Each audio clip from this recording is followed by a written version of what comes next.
जय शिवराय शेतकरी मित्रांनो, पैसेवारी शेतकऱ्यांसाठी खूप महत्त्वाची असते। कारण सरकार त्या जिल्ह्यामध्ये त्या तालुक्यामध्ये जर 50 पैसेपेक्षा आणेवारी कमी आली म्हणजे त्या जिल्ह्यामध्ये त्या तालुक्यामध्ये दुष्काळ सदृश्य परिस्थिती आहे, शेतकऱ्यांचं नुकसान झालेलं आहे, शेतकऱ्यांना उत्पन्न कमी झालंय, म्हणून बऱ्याचशा योजना राबवण्याचं काम, काही सुविधा देण्याचं काम किंवा भांडवली गुंतवणुकीच्या महाडीबीटीच्या योजना किंवा काही अनुदान देण्याचं काम हे सरकार या पैसेवारीनुसार करत असतं। कारण 50 पैशापेक्षा आणेवारी आली म्हणजे थोडक्यात सांगायचं म्हणजे शेतकरी तोट्यात आलाय आणि त्या माध्यमातून हे सरकार काम करत असतं। आणि प्रत्येक जिल्ह्याचे जिल्हा अधिकारी हे दरवर्षी पैसेवारी जाहीर करतात आणि जी काही पैसेवारी आलेली आहे ती आयुक्तामार्फत शासनाकडे कळवली जाते। आता त्यामध्ये आज आपण नांदेड जिल्ह्यामध्ये जी काही पैसेवारी आलेली आहे, कारण बऱ्याच शेतकऱ्यांनी कमेंट केल्या होत्या की नांदेड जिल्ह्याची पैसेवारी आम्हाला सांगा म्हणून, आणि त्याबद्दलची माहिती आपण आजच्या या व्हिडिओमध्ये घेणार आहोत। त्यामुळे तुम्ही जर आपल्या चॅनलवर नवीन असाल तर चॅनलला सबस्क्राईब करा, व्हिडिओला लाईक करा आणि जास्तीत जास्त शेतकऱ्यांना ही माहिती शेअर करा। आणि तुमच्या तालुक्यात किती पैसेवारी आलेली हे सुद्धा जाणून घ्या, म्हणजे तुमच्या लक्षात येईल की मग तुमच्या तालुक्यासाठी कोणकोणत्या योजना राबवल्या जाऊ शकतात।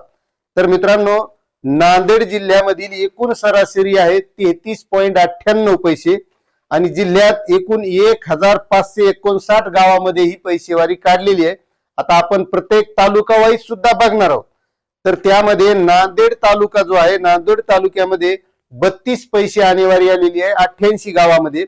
अर्धापूर तालुक्यामध्ये 37 पैसे आणेवारी आलेली आहे 66 गावामध्ये। कंधार तालुक्यामध्ये 32 पैसे आणेवारी आलेली आहे 126 गावामध्ये। लोहा तालुक्यामध्ये 32 पैसे आणेवारी आलेली आहे 126 गावामध्ये। आणि त्यानंतर भोकर तालुक्यामध्ये 32.36 पैसे आणेवारी आलेली आहे 79 गावामध्ये। मुदखेड तालुक्यामध्ये 32.33 पैसे आणेवारी आलेली आहे 55 गावामध्ये।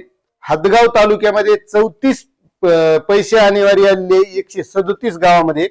हिमायतनगर तालुक्यामध्ये 37 पैसे आणेवारी आलेली आहे 64 गावामध्ये।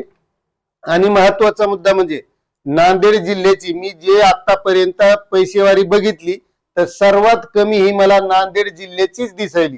तुम्ही बाकीच्या जिल्ह्यातले बघत असताल तर बाकीच्या जिल्ह्यातले आपण पैसेवारी टाकलेले आहेत त्या सुद्धा बघून घ्या, तुमच्या जिल्ह्याची त्यामध्ये असेल। आता किनवट तालुक्यामध्ये 37 पैसे आणेवारी आलेली आहे 191 गावामध्ये। माहूर तालुक्यामध्ये 37 पैसे आणेवारी आलेली आहे 84 गावामध्ये। त्यानंतर देगलूर तालुक्यामध्ये 36 पैसे आणेवारी आली 108 गावामध्ये। मुखेड तालुक्यामध्ये 32 पैसे आणेवारी आलेली आहे 134 गावामध्ये। बिलोली तालुक्यामध्ये 35 पैसे आणेवारी आलेली आहे 92 गावामध्ये। नायगाव तालुक्यामध्ये 32 पैसे आणेवारी आलेली आहे 89 गावामध्ये। आणि त्यानंतर धर्माबाद तालुक्यामध्ये 31 पैसे आणेवारी आलेली आहे 89 गावामध्ये, 56 गावामध्ये। आणि उमरी तालुक्यामध्ये 35 पैसे आणेवारी आलेली आहे 63 गावामध्ये।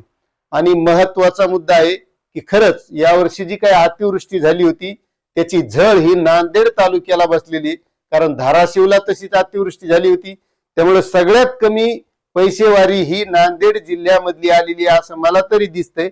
आता तुम्ही दुसऱ्या बघितल्या नसतील तर त्या आपल्या चॅनलवर बघून घ्या।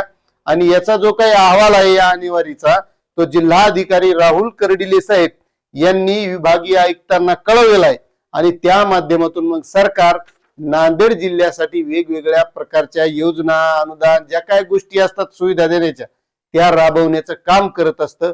आता यामध्ये तुमच्या तालुक्याची किती आणेवारी आलेली तुम्ही जर ऐकलं असेल तर नक्कीच कमेंट करून सांगा। चॅनलवर नवीन असाल तर सबस्क्राईब करा, व्हिडिओला लाईक करा आणि जास्तीत जास्त शेतकऱ्यांना ही माहिती शेअर करा। धन्यवाद।